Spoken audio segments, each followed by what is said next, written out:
Acast powers the world's best podcasts. Here's a show that we recommend. Hey, it's Christy. And I'm Kelly. You might remember us as the OG partners in crime from Dance Moms. Well, this is Back to the Bar, the podcast where we drag out every insane, chaotic, and iconic moment from the show. We're spilling the tea, calling out all the BS, and sharing stuff you definitely didn't see on TV. New episodes drop every week, and yes, we're laughing through the trauma. For once. Follow, grab a drink, and join us as we go back to the bar.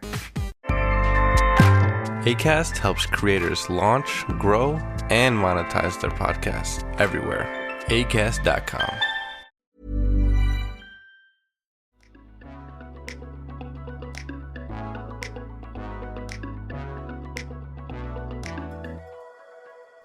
Bro, can we just talk for like a moment about the Predator franchise? Yeah, sounds good. So like I went to go see Predator Badlands over our break. I think I forgot to mention that last week, and I apologize. I did not even realize it came out already. Yeah. Prey and Predator Badlands is from the same director, Dan Trachtenberg. I might be butchering his name or whatever, and I apologize. Google, please fix it. But I am enjoying the direction these Predator films are going.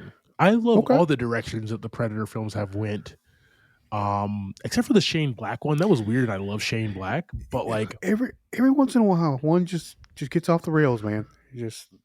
That was like Predator, and the Predator that happened like with the Shane Black one with Thomas Jane and the villain from Logan. You know what I mean? Like it was just like I don't know what the hell was going on.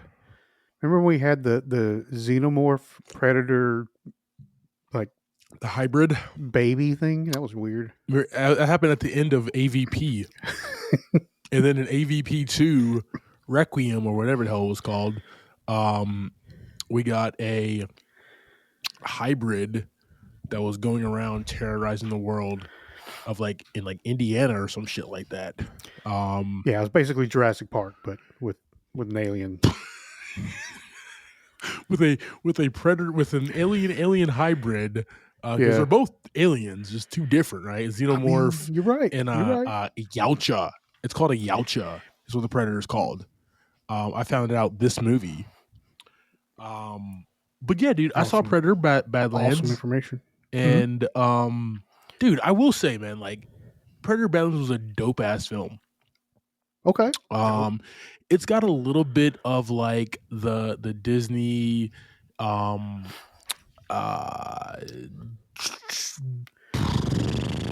don't know. I need to take a young child or thing across this universe type thing, like, you know, Mandalorian style. Okay, I gotcha. Or what HBO Max has done. Basically anything with Pedro Pascal, where he has to take a young child across a desert, like or an some orphan, shit like that there. And a father figure to an orphan. That's kind of what happens in this film. Yeah. But like but the whole wilderness is trying to kill this Yautja predator type thing. Right. Yeah, it was dope, man. It was fun. It was hilarious. I had a good time. The action was amazing. The CGI felt like real and in depth. I highly recommend seeing that film in theaters, guys, if it's still there. I am on vacation next week, so I will go check it out. Dude, definitely do it. Let me know your thoughts there. Do you have a favorite Predator film? Not really. I'll be honest. Some of them kind of just blend together. I think we talked about this before, though. Dude, this is all we do is we talk about shit, dude. I mean, it's always going to be the first one. It's always going to be the Arnold fighting your boy in the mud. Get to the chopper. Love it. I love it, dude. After that one, they all kind of, even with like the alien versus predators and stuff, it kind of they all kind of run together a little bit. Yeah. No, I feel you. So like, But you Especially if really you don't like watch them like regularly. You really liked Prey though, right? Did you like that movie? Yeah, Prey was good. Prey was really was good. really- I've actually watched it a few times since. I think we talked about it here on the pod. Yeah, it was a good pluck out of that universe, like of the like the everyday situations with like the wealthy the billionaires, the outer space, the Yeah. everything. Yeah. Just got back to good old hunting. That's it. That's it. That's what we Yep. want. That's what we need. And then like trying to see that little gun with the laser beam on it. the little shark with the laser beams on his head in the moat. Oh man, yeah, dude. So then he turns it on his head in like Predator Badlands, which like you go into it thinking it's gonna be like another Predator type movie where he's just like, biggest game. And like the tables have turned, and it's super cool, man. And it's an interesting standpoint. I think my Tar Heels just got a dub. Let's go. Not my Tar Heels at all. So I'm gonna turn my phone off there. But yeah, dude, highly fantastic film. My favorite is still Lethal Weapon 2. I mean, I do love Lethal Weapon 2, but we're not talking about Lethal Weapon 2. We're talking about Predator 2, with Danny Glover, who's also in Lethal Weapon 2. So, messed that up, guys, but I fixed it at the same exact time. And you didn't mess it off, sir. Just roll the credits and get us into this damn pod. I'm messing up over here.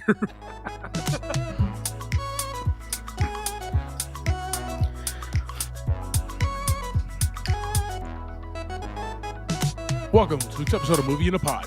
I am Clyde Smith. And I am Javier Villalobos. Team, on this week's episode, we're discussing trailers for We Bury the Dead. Is this thing on in our Movie of the Week? Now you see me, and guess what? Now you don't. Magic Man.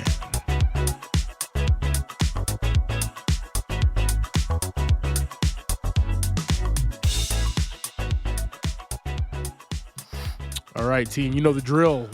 Like, share, subscribe. We have our full pod on our YouTube page, running some clips at you here, and all that fun stuff here. Before we do jump in, I do want to give a shout out to my good friends Derek and Kat Truesdale, Katie Truesdale, but I've always called her Kat.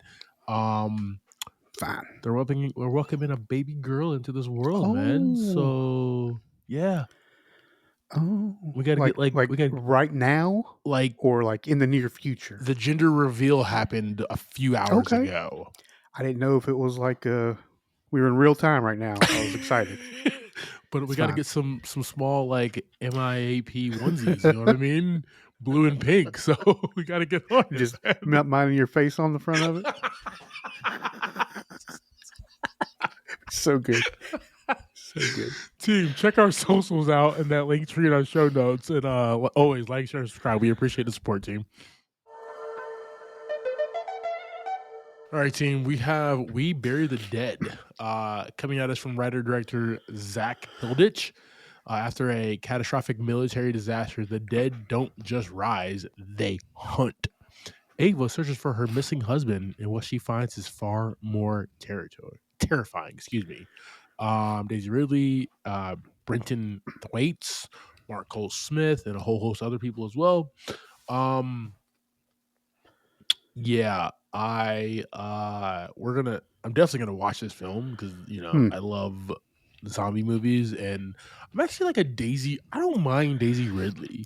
A lot of people do not like her like in lead roles, but I think she comes and goes for me. Like there's some roles where she seems to be great at, and there's some she's not.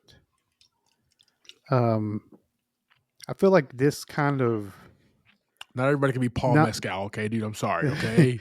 Like this kind of like not necessarily like huge blockbuster movie. I think she'll be amazing in. I don't know. She just got that kind of like real laid back thing going on where I don't really want to see her in like jumping off buildings and stuff like that. I want to see her like in a good, nice, cool story.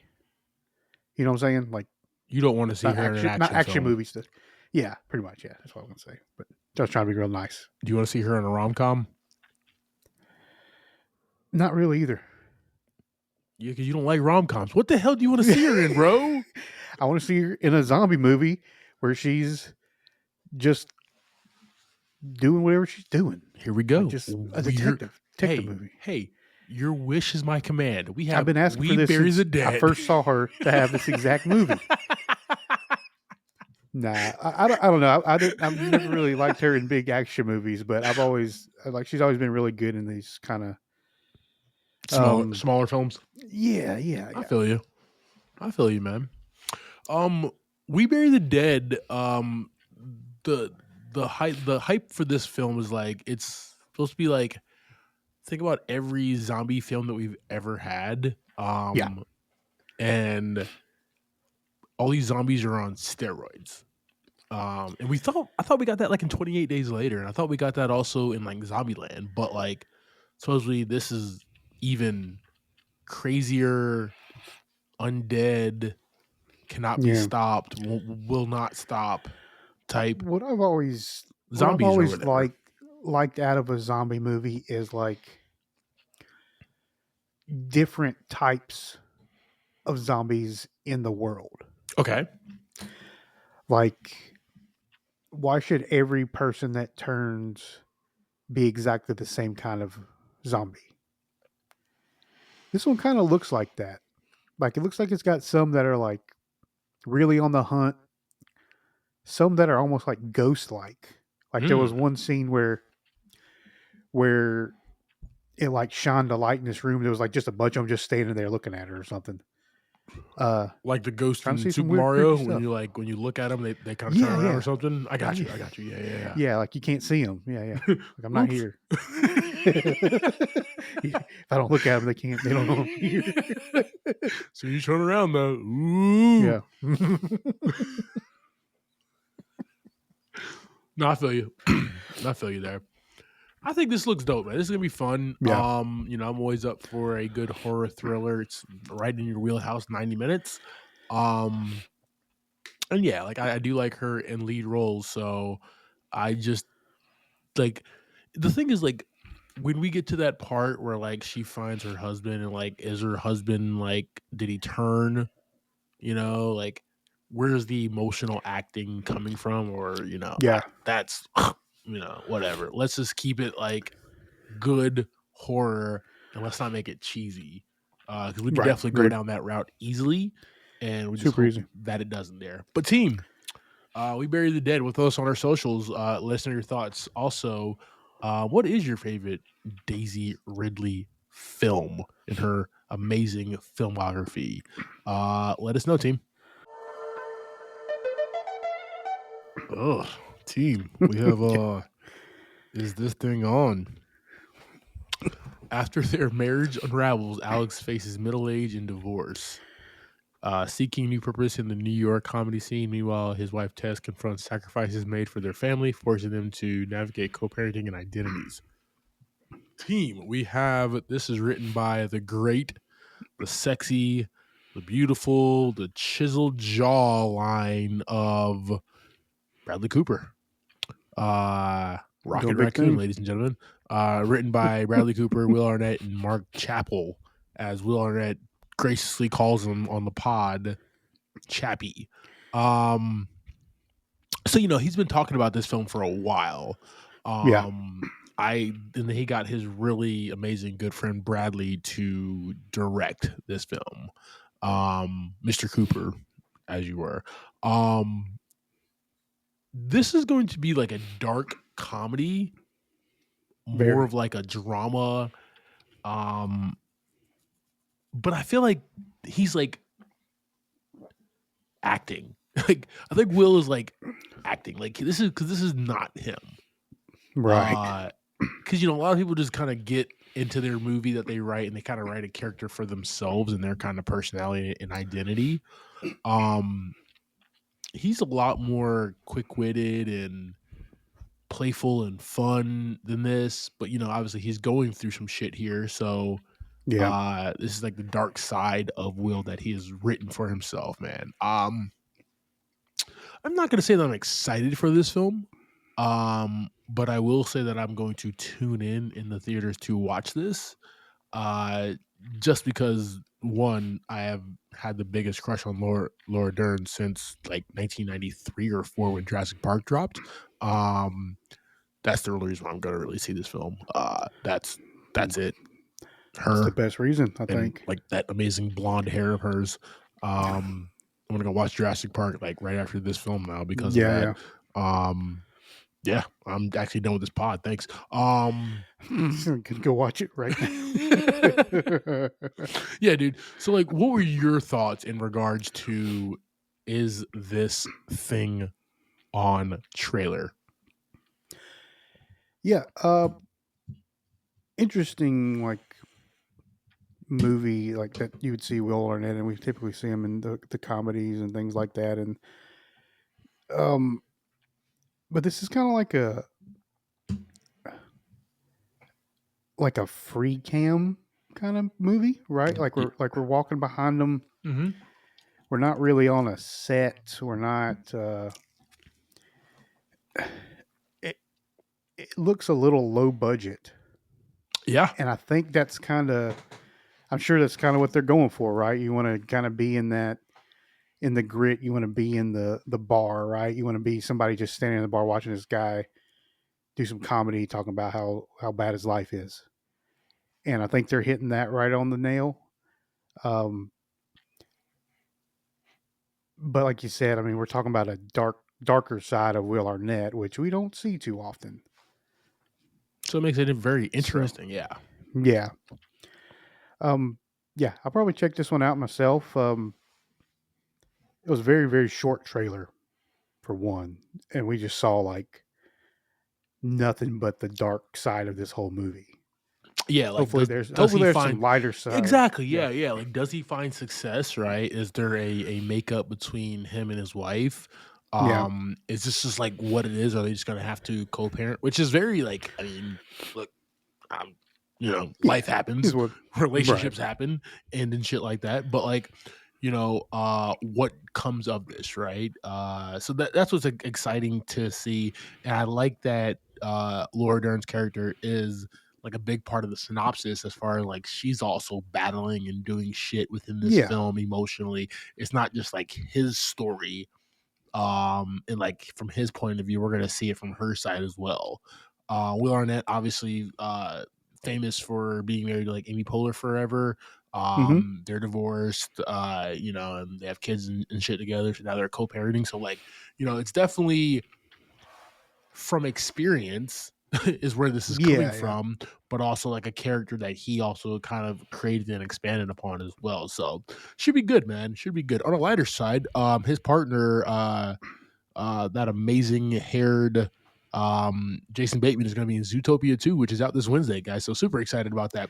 No, guys, we will a lot of stuff going on Zootopia 2. We will put is this thing on our socials team, and let us know your thoughts, and also let us know who your favorite character in Zootopia is, guys. Hey, they're both Disney movies, okay? So we're just promoting Disney. You're welcome. There you go. All right, team. Let's jump into this movie of the week here. We have Now You See Me, Now You Don't. This was released November 14th here in the United States. This movie is directed by the great, awesome, amazing Ruben Fleischer, who brought us movies such as Zombieland, Venom, Gangster Squad, Uncharted, 30 Minutes or Less, Zombieland Double Tap. And that's about it, team. He hasn't directed that many movies, but they've all been fantastic. Big writers room here, guys. We have Michael Leslie, Paul Wernick, and Rhett Reese, Seth Graham-Smith. We have a budget of $90 million. So far, it's grossed $146.1 million. Ooh. Starting this, we got Jesse Eisenberg as Daniel Atlas, Woody Harrelson as Merrick McKinney, Dave Franco as Jack Wilder, Isla Fisher as Henley Reeves, Justice Smith as Charlie Vanderberg, Dominique Sessa as Bosco Leroy, Ariana Greenblatt as June, Lizzie Kaplan as Lula, Rosamund Pike as Veronica Vanderberg, Morgan Freeman. I must say, but before you continue, okay, Rosamund Pike is the most attractive villain in a movie that I have ever seen, and I've been on this planet for 38 years, guys. Okay, this movie's okay. Continue. I'm sorry. Just got excited there. Sorry, guys. You did. Morgan Freeman as Thaddeus Bradley. We saw Mark Ruffalo there at the end as Dylan Rhodes, and Andrew Santino as Brett Finnegan. All right. Go ahead and give us that quick synopsis, man, about the amazing, gorgeous Rosamund Pike. I mean, this movie, dude. I can't help myself right now. I'm sorry. A supergroup of magicians cook up a very high-level diamond heist. That's it. That's all I got. I love it. Yep. That's like perfect. Yeah. Let's talk about these characters, man. All right. We're definitely starting with Rosamund Pike. I mean, I'm Jesse Eisenberg. I'm sorry. Big fan, dude. Ever since the James Bond film that she was in with the last one with Pierce, Anyway, J. Daniel Atlas is Jesse Eisenberg. Jesse Eisenberg is J. Daniel Atlas. There's the arrogant guy, leader of the Four Horsemen. I don't know if he's like the leader, but this is a role that like I love seeing Jesse Eisenberg in, man. He just is like very commanding, and he has that, but he's like snarky. He's sexy. As much as he can be, you know what I mean? It's Jesse Eisenberg we're talking about here. But he's like smooth, he's slick, he's sexy, he's a magician. I really love him in these Now You See Me films. Yeah. They make me just really ecstatic. He's one of my favorite actors, and he makes me ecstatic every time I see him on film in these films here doing his thing. Is just the fact that, like, I don't know. We expanded the team, and we'll talk about the others as well. And it almost seems like there was I wanted more of just him being him, and we got that, but we had to like share, right? And I'm stingy as hell, and I don't like sharing my Jesse Eisenberg with everybody else. Unless it's Rosamund Pike, fair. But we'll get there though. But no, dude, like he just like, this is the third one, right? He brings it. He kicks ass in this. He's fun. The best thing about him is like he's an asshole mentor, and I don't think he understands that he's an asshole mentor. Like he understands he's an asshole. I don't think he understands that he's like a mentor to these new, these younger magicians. Not until a very specific moment that it's pointed out to him in the movie. You've seen this movie sooner than I have, more recently than I have, and I don't know what you're talking about, but I'm excited to hear your take on it whenever we get to that part. I mean, it's not really a take. It's literally a line in the movie. Who the hell says it? Dominique. Well, excuse me, not Dominique. Charlie Vanderberg. Charlie. He says it. Ooh. I don't remember that at all, but I love that you caught something on. I mean, it was a very emotional scene in the movie, so let's move on. Because I don't remember it at all. You know why? We had a sexy villain, dude, okay? We had a sexy villain. Couldn't help myself. Anyway. You were only there for the next scene that had her in it. Basically. If it didn't have her in it, there was nothing there. I mean, it's just like, dude, do I want to like watch Harry Potter in the previous one be the villain? I don't care. Right? Right? Or do I want to see my old ass Michael Caine as the villain in the first one? No. Right. This had the perfect sexy villain. With like that South African, I felt like I was watching Lethal Weapon 3, man. It was awesome. What I don't know what I'm talking about anymore. Anyway, She really has you all messed up right she now. all shook up. Yeah. Woody Harrelson as Merrick McKinney, the oldest member of the Four Horsemen specializing in mentalism and hypnosis. You're always gonna get a good performance from Woody. He's always Yep. gonna come through and collect this check, but he's gonna give you some shit though. And I love it because he's just an actor's actor, and he comes through, knows exactly what this film is. Like, Yeah.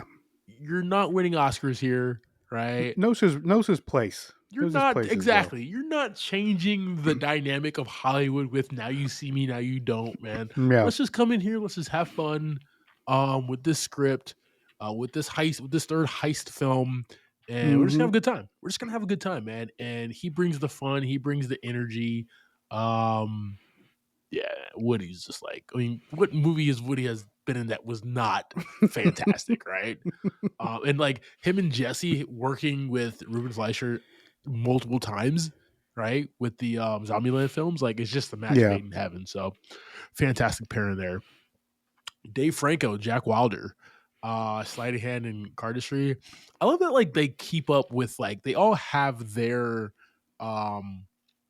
thing, right? So like J. Daniel Atlas, especially like in the first two, J. Daniel Atlas is like the leader, but also like the planner of the heist and everything, right? Yeah. Merritt, you're the mentalist guy, right? You kind of throw people off your guard or whatever. When we need some hands, we're gonna get 5'2" Dave Franco to come in, okay? Like he's gonna have to do what he has to do, right? And like he has his like cardistry, sleight of hand shit, but like he'll throw some hands himself. Yeah. And I appreciate that. So that was really, really fun coming from him.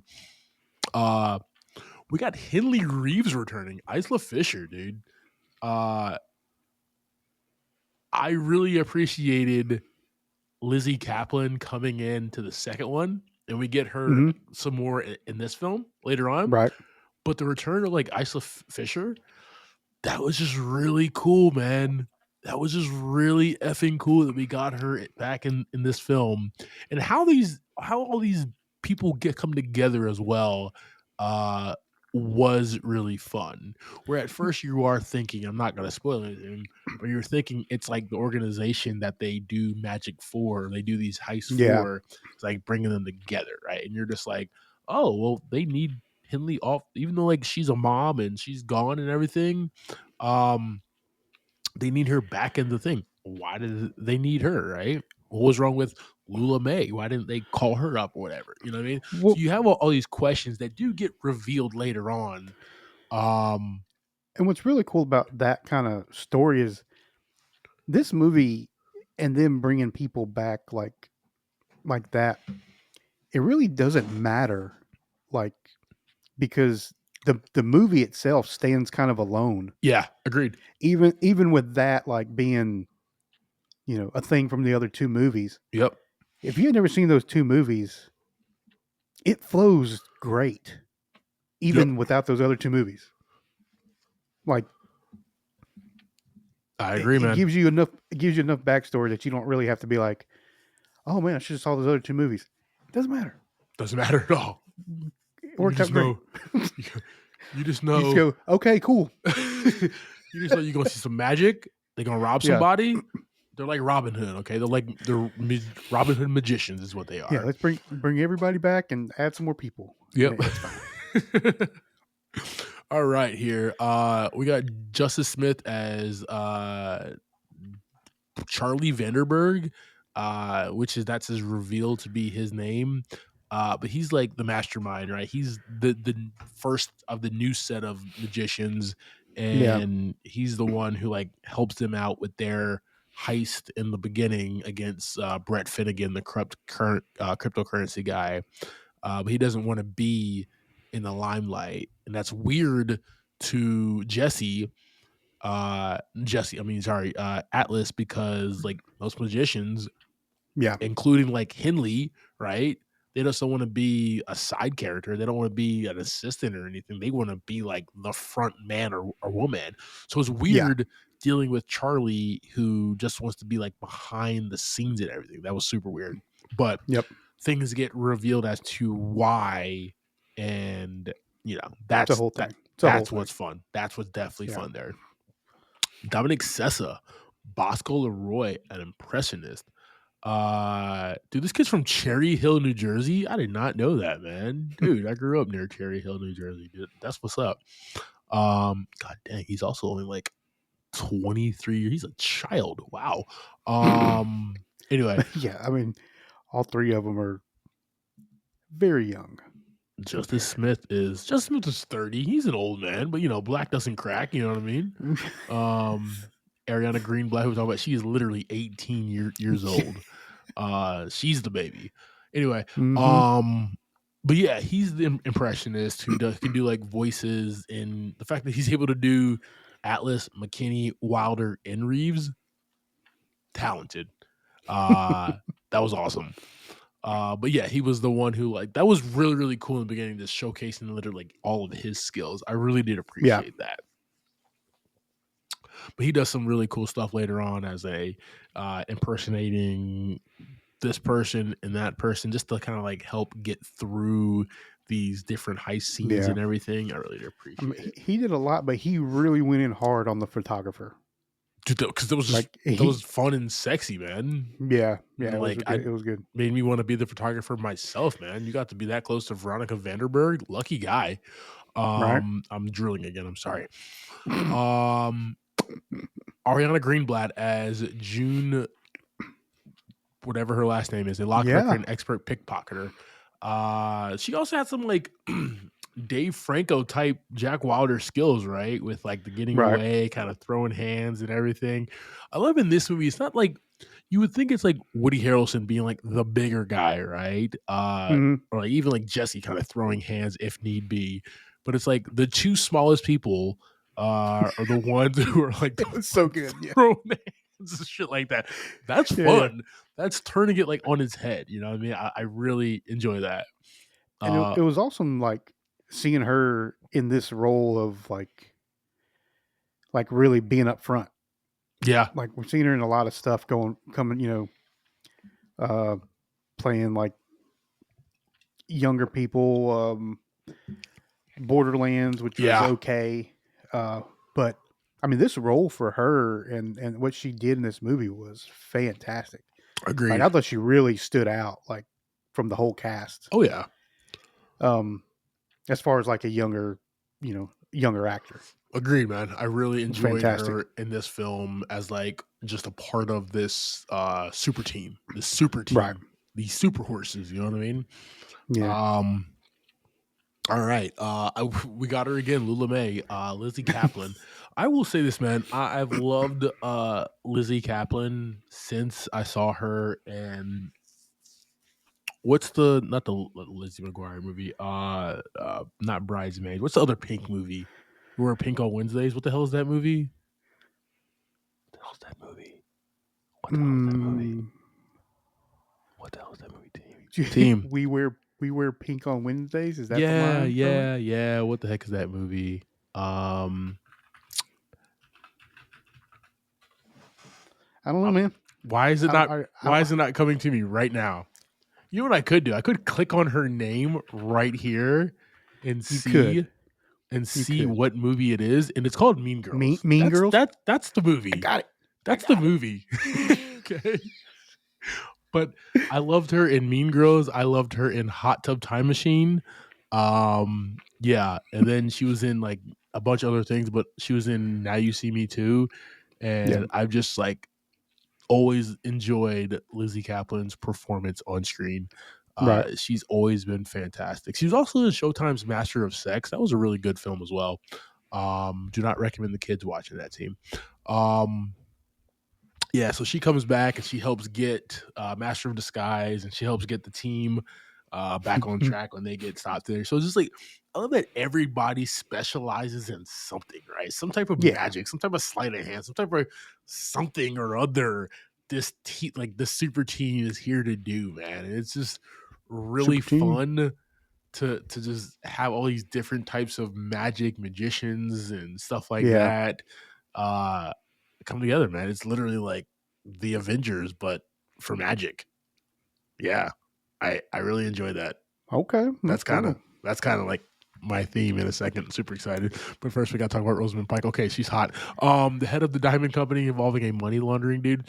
Rosamund Pike is English, and she does this South African accent, and she's wearing all these amazing gowns, and she's just perfect in every way, shape, or form. I mean, that's it in this film. And she's like, yeah, so she is like the villain. She is the antagonist. But like, because I'm so in love with her in this film, I actually wouldn't mind if she like won. If she got away with it. It's just, I would have been like, let her go. Yeah. guys, like, she's hotter than you, Jay Daniel. I'm sorry, bro. Oopsie. Yeah. I feel like she's been out of the three, she's the best villain, the most, obviously, like, the one with the most money, the most to lose. And yeah, she just kills this role. But then the turn at the end was like, oh God, you really are like a evil woman. Yeah. But like, You're I kind of like it though. I kind of like it though. I'm not mad about it. I'm not mad about it at all. But I'm all right. Yeah. I'm good. You know what I mean? Good. We can get past this. We can get past Yeah, this. we can get over it. We'll figure it out. You just killed two people. Yeah, we can get past this. Whatever. You know what I mean? Yeah. What do you mean? You're wearing that dress again? That's fantastic. Just matches your eyes. Wow. But no, she was great. And you really felt that, like, how she was in that boardroom meeting about like the diamonds. Yeah, it was crazy. She like you're not good, lady. You're not good. You're not a good person. Very scary. Very scary lady. Like that's when you know you have like power, right? Where you have. Yeah. She made a grown man basically almost swallow a diamond.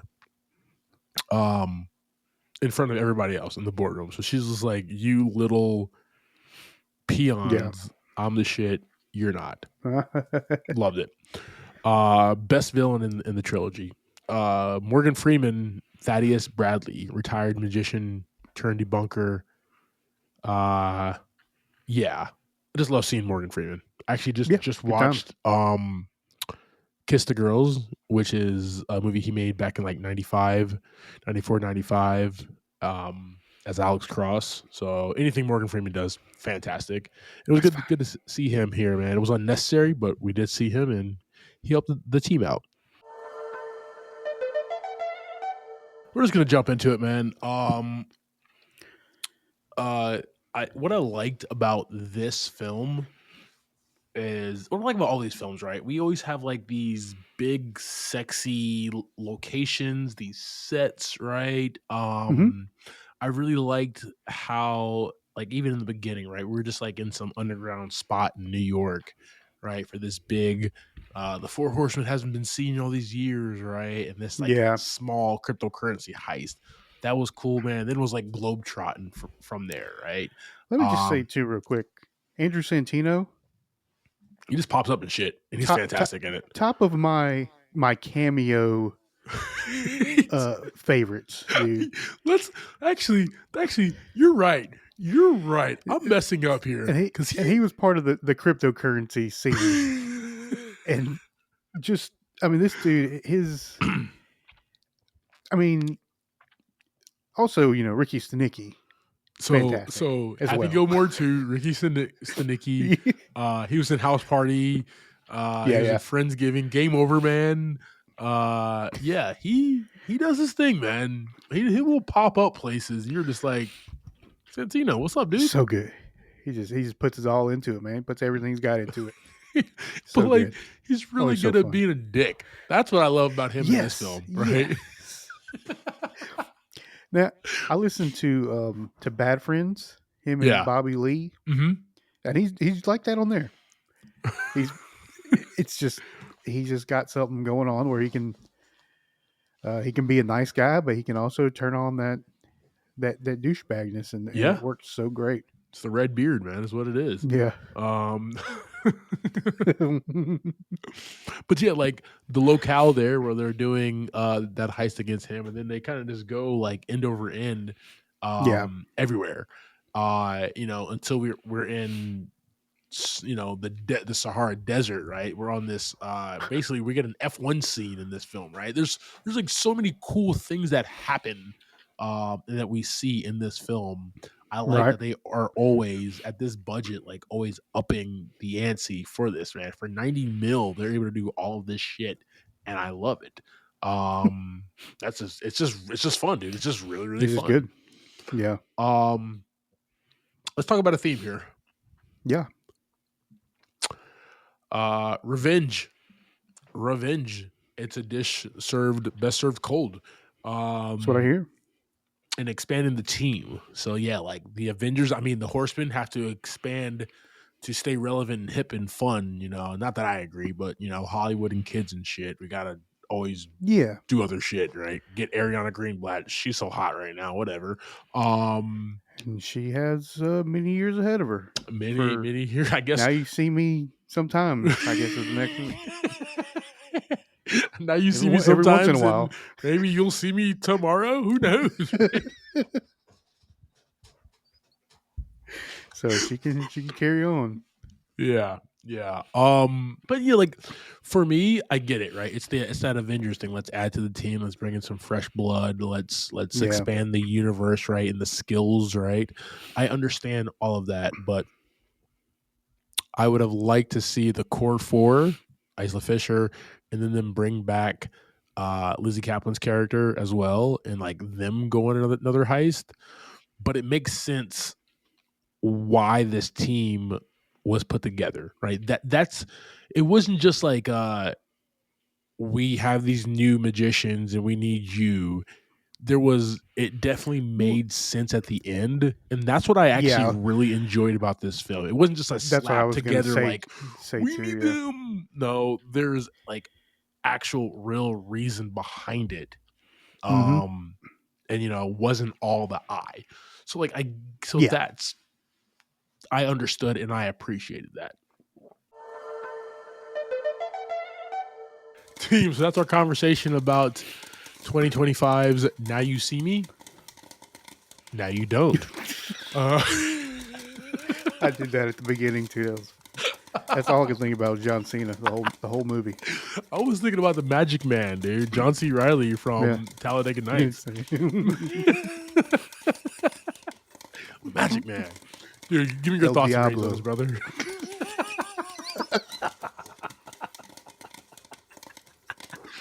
Love it. Yeah, man. I'm gonna give this. Sorry, El Diablo got me. Yeah, I'm gonna give this one 4 buckets of popcorn this week, man. Let's go. I think what really stood out is, like I was saying before, even though it's a third movie, it really can stand on its own. Like it can just be its own movie, man. You didn't have to see the other two to really get what was going on. Yeah, there was just enough back talk about it that it's no different than any other movie. That there's a little bit of past, you get to hear about it, and we move on with something that really has nothing to do much with any of the other two movies. Agreed. Yeah. For me, I thought that was pretty cool. Just the cast, man. I mean, Rosamund Pike. I know. Just tell me about her, dude. Good God. Scene to scene. Just everybody had their own part. Everybody kind of got their own big scene too. Like they all shared the stage pretty much. It wasn't like one person was doing more than the other. They all had their own stuff going on. It was pretty good. Pretty good story for me. So yeah, 4 buckets of popcorn. And Andrew Santino, he was fantastic. Number one. Number one on the call sheet in Javi's heart. Yes. What about you? Yeah, dude, I really enjoyed this film, man. This was just a really fun, good time. Love seeing these characters back together. I love the addition of the 3 that we have there. Woody Harrelson, once again, this always brings a fantastic performance. Jesse Eisenberg is fun. Franco, Fisher, and Kaplan. We got the addition of the 3. We got a really sexy, amazing, gorgeous Rosamund Pike. If you're free, let me know. We can get coffee on Friday after Thanksgiving. But like, I really enjoyed this entire cast, right? And that's what pushed this film along for me. I think the second one was fun because of the magic and everything that they had to do. What I didn't like is the villain, right? Sorry, Harry Potter. You just didn't do it for me, boss. Sorry. Like, I know that's like disrespectful to the entire Harry Potter franchise, but Daniel Radcliffe just did not do it for me. Who did, though, was Rosamund Pike, and she just seemed menacing. She seemed threatening. Yeah. And her accent was just on point. Yeah, her accent was just fantastic. This one for me, dude, especially with the whole Inception scene when they like twisted the room. They twisted the room like they did in the Inception when they were like, I don't know, a couple like things down. That was really fun to see. I'm right there with you, man. This one's gonna get 3.5 buckets of popcorn. It's the first one is my favorite. This is my second favorite, and the second one is like my third as far as, and I rank them off of villains, who they're going against. Yeah, 3.5 popcorns here. I'm excited to see what they do in the future, man. I want to see Mark Ruffalo back kind of in the fold, kind of doing his magical stuff. And let's just make this franchise awesome, more awesome than it already is. So, speaking of Harry Potter and Daniel Radcliffe, you ever seen this movie called Akimbo? No, but I heard like really good things. Check that one out. Go check that one out. He has guns surgically installed to his hands. So go give that one a look. It's a good time. Thank you for subscribing to this week's episode, Talking Through Now You See Me, Now You Don't. Next week, we'll be discussing the Miles Teller versus Callum Turner fight over the amazing Elizabeth Olsen in Eternity. You can catch that at a theater near you. It's like the longest title ever. Good God. I'm Clyde Smith. Took a long across time. all socials. I'm Clyde D. Smith. I'm Javier Villalobos. You can find me across all socials at Mr. J8200. Thanks, guys. Appreciate it. I need a water.